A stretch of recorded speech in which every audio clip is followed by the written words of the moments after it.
Hello everybody and welcome to another video. Today we're going to be looking at key farming post the September feature pack update to Guild Wars 2, which was famed for perhaps breaking key farming. The news is that key farming still works perfectly fine. The method of doing it is up to the player to choose, but on average if you go the fastest route it's only around 2 minutes or even less longer than it used to be to farm each key. It's just it will cost you a little bit of money now if you wish to go down that route. I'm here to explain it to you guys.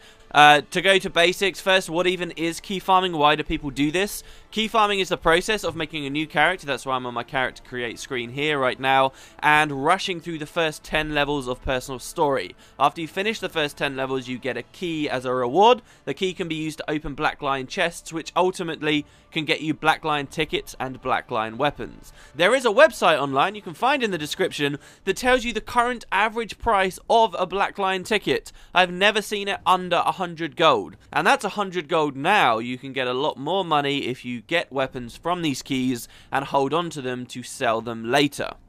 Not including the tickets, which is ultimately the biggest thing you're going for while key farming, you can also have a chance at rare dies, which are now in Black Lion chests, and permanent contracts that are even worth upwards of thousands of golds, minis, and more. All in all, basically means the average profit of each key you run is around 3 to 5 gold. This can be done in around 20 minutes, and it's one of those kind of brainless farms you can switch your brain off and do. And now is actually a little bit more interesting since there's so many options players have. Now, if that still doesn't sound very good to you, a little bit more perspective, if you wanted a key anyway, if you wanted to open Black Lion chests anyway, the raw cost it would be to you to convert your gold into gems to buy one straight away on the gem store is around 15 to 20 gold. So it's like you can either spend 15 to 20 gold to get a key, or you can spend just a tiny amount of gold and 20 minutes and get a key.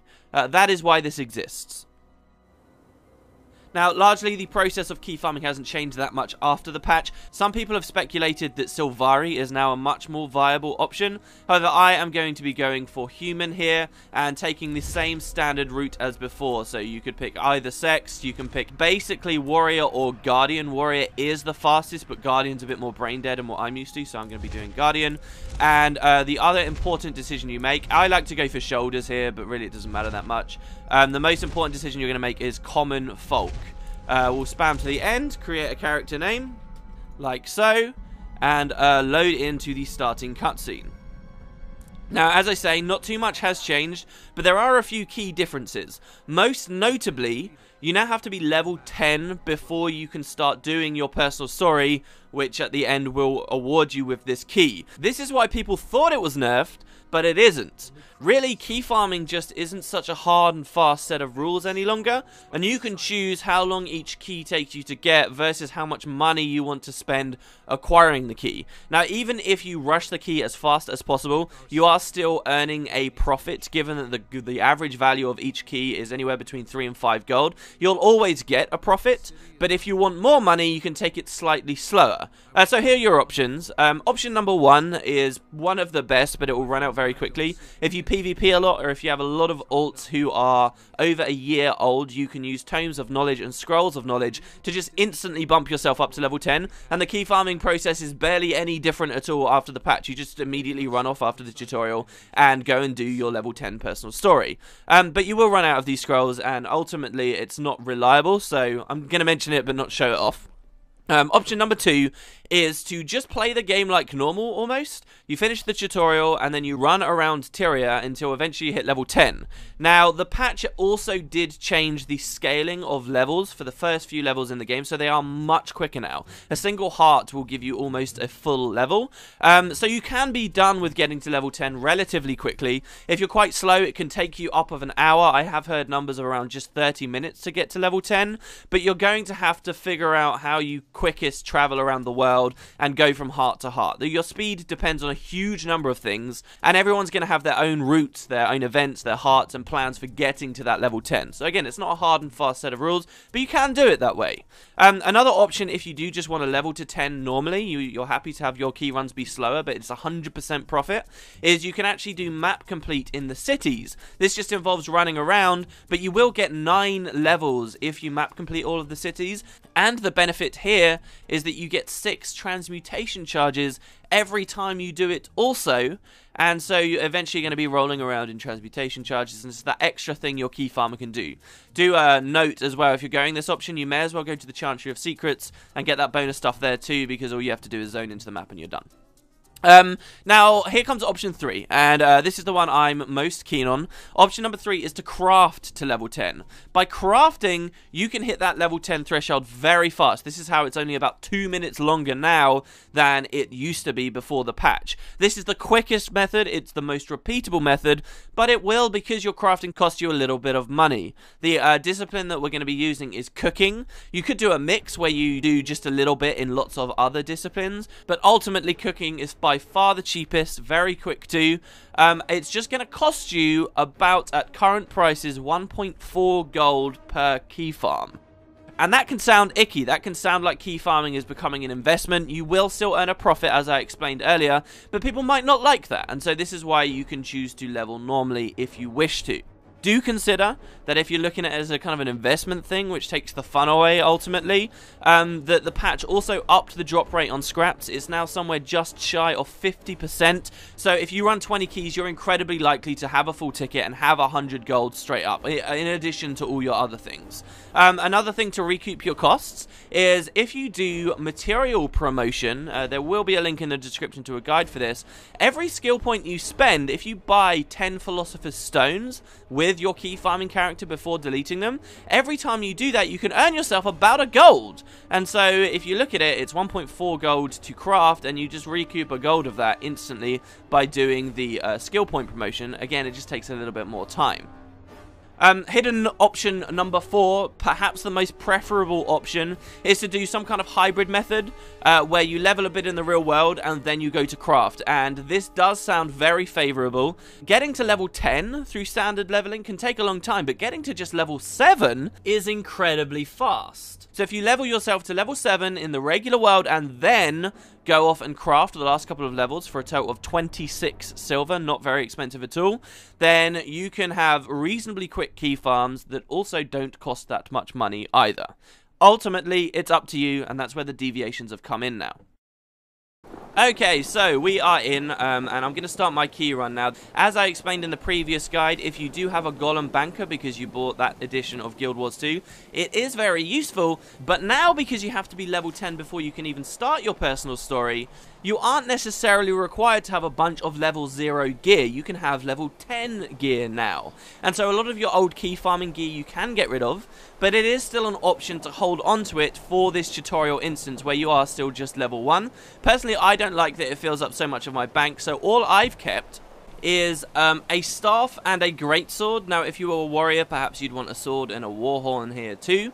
But the main reason I've kept these weapons are that they both have sigils on them that are incredibly powerful for the tutorial. The Bloodlust sigil allows you to just tag a couple of centaurs as you're running to the end of the tutorial instance, and it will give you a significant boost in your power, which will then let you kill the boss at the end here very, very, very quickly. And the other sigil is the sigil of speed. I would recommend this to everyone. This also means that as you tag those centaurs, you get a ton of swiftness, which will allow you to actually get to the boss very fast. One of the other notable changes since the feature pack is you unlock skills as you level now, and this means that during the tutorial all you can really do is auto attack, and so say your swiftness 3 on Guardian for staff is no longer available, so the sigils give you that utility back. For that reason I find the weapons indispensable, but the armor, it's just unnecessary clicking. So what you want to do is go to your Golem Banker, just grab these two out, and then perhaps you might want to grab some food too. Now, food isn't something I mentioned on my previous guide, but I do think it's quite important. Now that we can get to level 10, we actually have a variety of consumables we can choose from.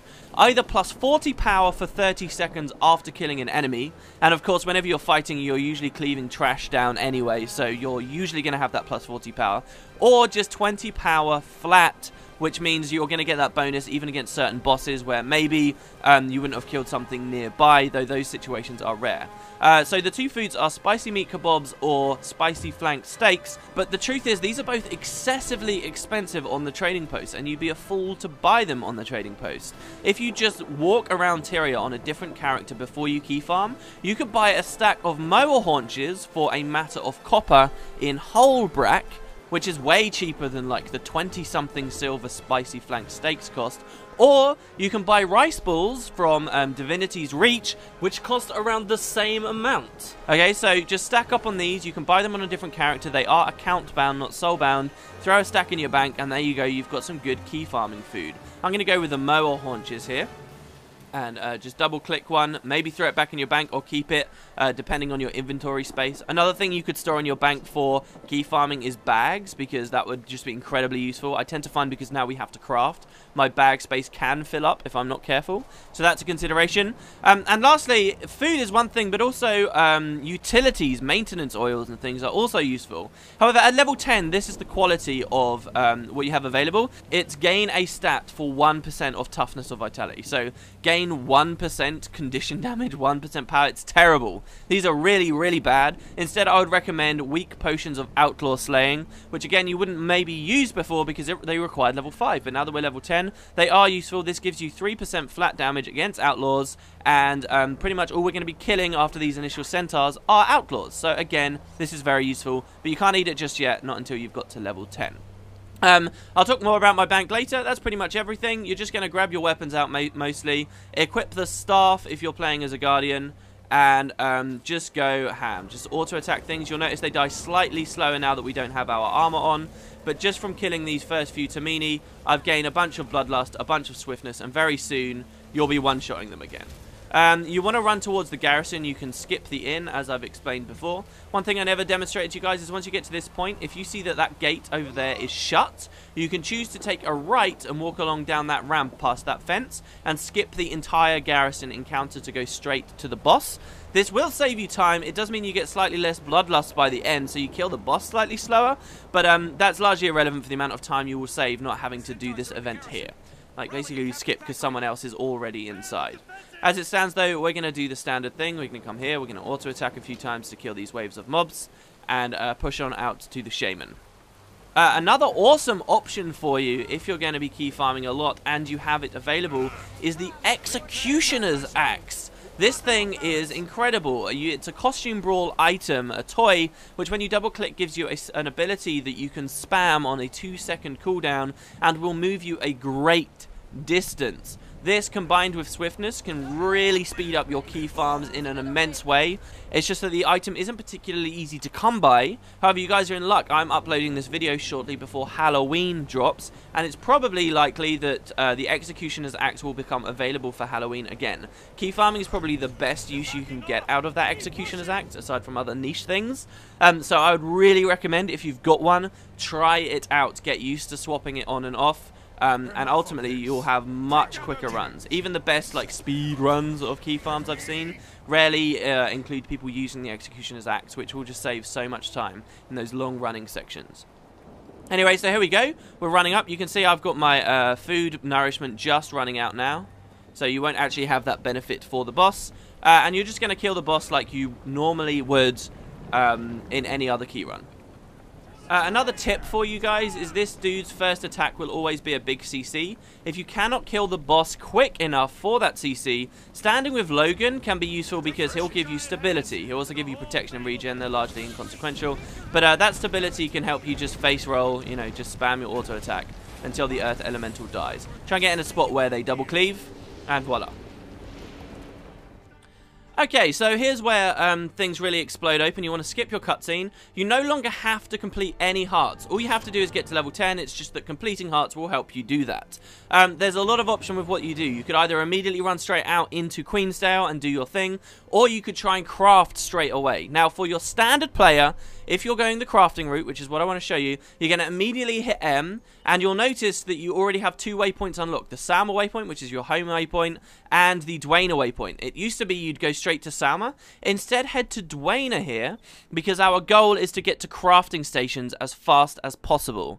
From the Dwayna waypoint, you'll find very close is a person at a stall who offers you a speed boost. You can't proc anything with your sigil of speed in here, so grab this, you'll move 25% faster, and just make a beeline straight down this alleyway here to the crafting stations, which are located here and here. And you'll find cooking is one of the ones over on the left. Quite far on the left, sadly. It would be much nicer if it would say where the jeweler was or whatever, but that's okay.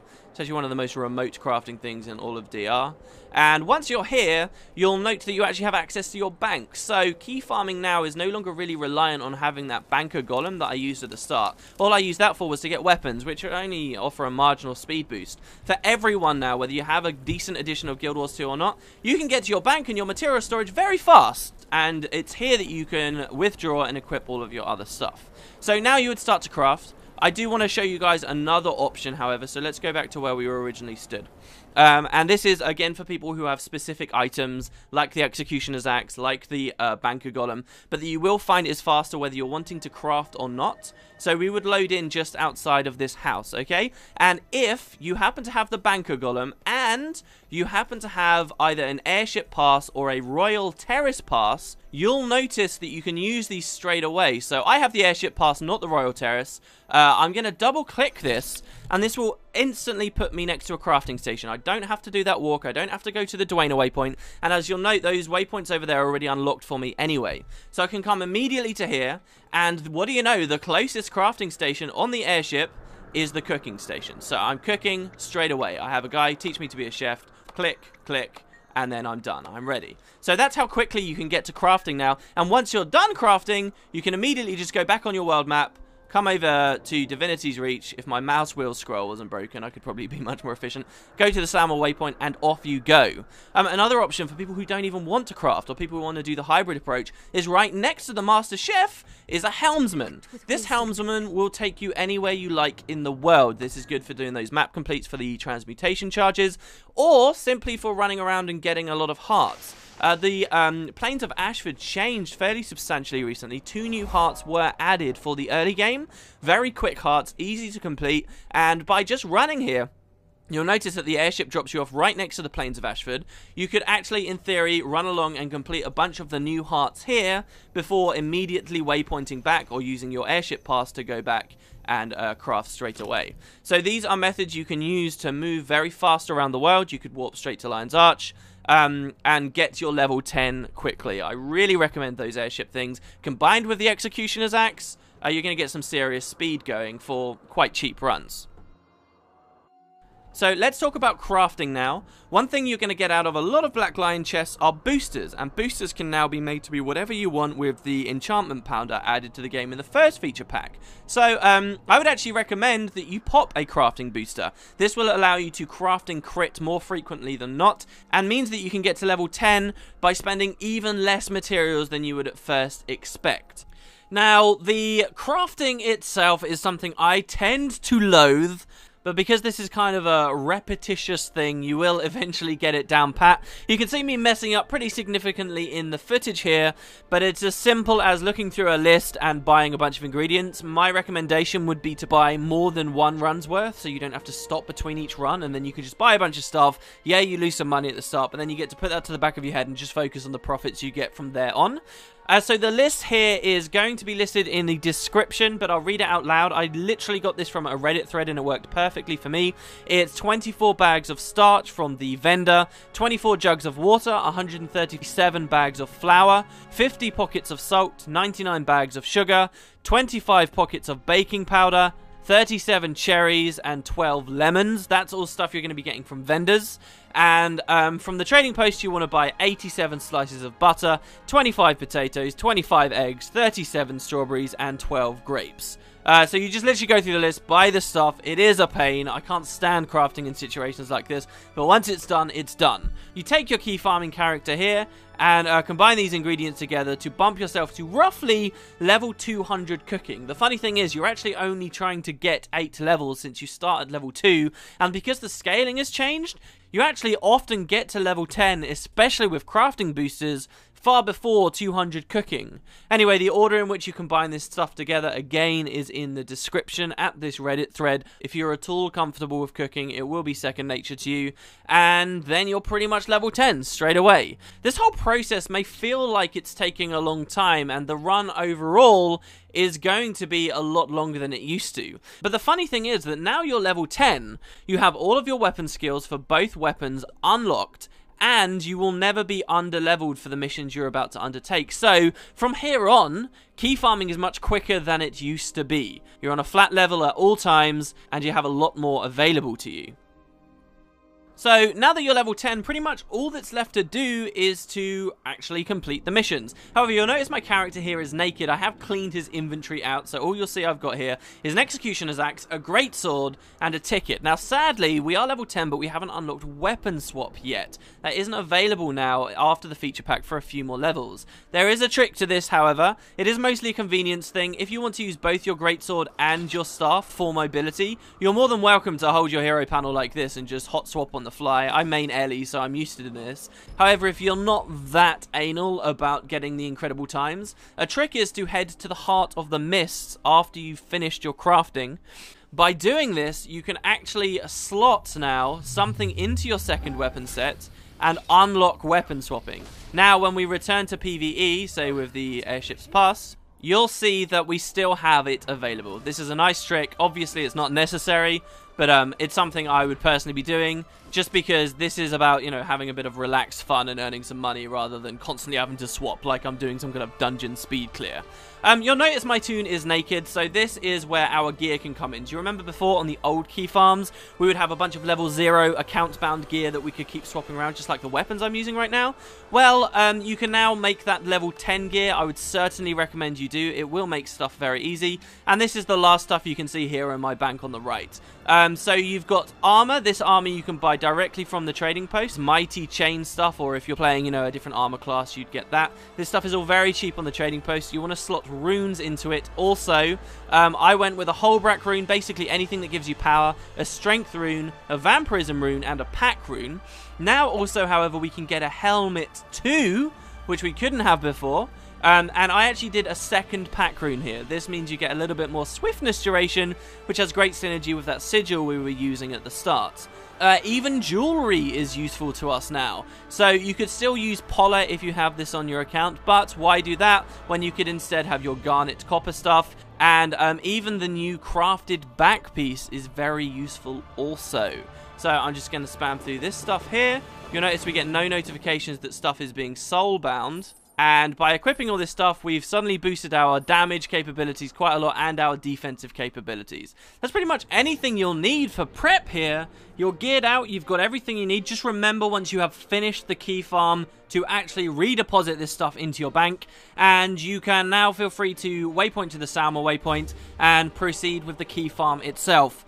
This video is mostly about the changes that took place after the patch. If you're a complete noob and you've never key farmed, there is an annotation on the screen right now you can click to find out the actual running through the story steps, but really it's as basic as it sounds. You just run through, kill stuff, talk to NPCs, and you be done as fast as you can. One further tip though that I never talked about in that video that is phenomenal, and I would really recommend people do, is to copy paste the waypoints into your chat code. So again, you'll find this in the description, and if you do this, then you always have the waypoints available down here in your chat box. So there's no manipulating the map, there's no worrying about where you need to go. You just click whenever you need, and that really can cut down on your times massively. Overall, everything after this point is mostly the same as it used to be, except now it's much easier and quicker. For example, the orphanage, which at one time before the patch used to be kind of a bit of a challenge, now is much more easy. You can run in there and complete that far quicker, and for this reason the total run times are only about 2 minutes on average higher than they used to be. That's pretty much it for key farming, guys. As soon as you get over like the crafting hurdle, you just buy a bunch of the stuff, you get used to how to do it. It really is very similar to what it used to be. Thanks very much for watching. Let me know if I missed anything. I tried to gather up as many like little things as I could find about key farming for this one, and good luck on your chests, guys. I guess I'll see you next time. Have a good one. Keep walking.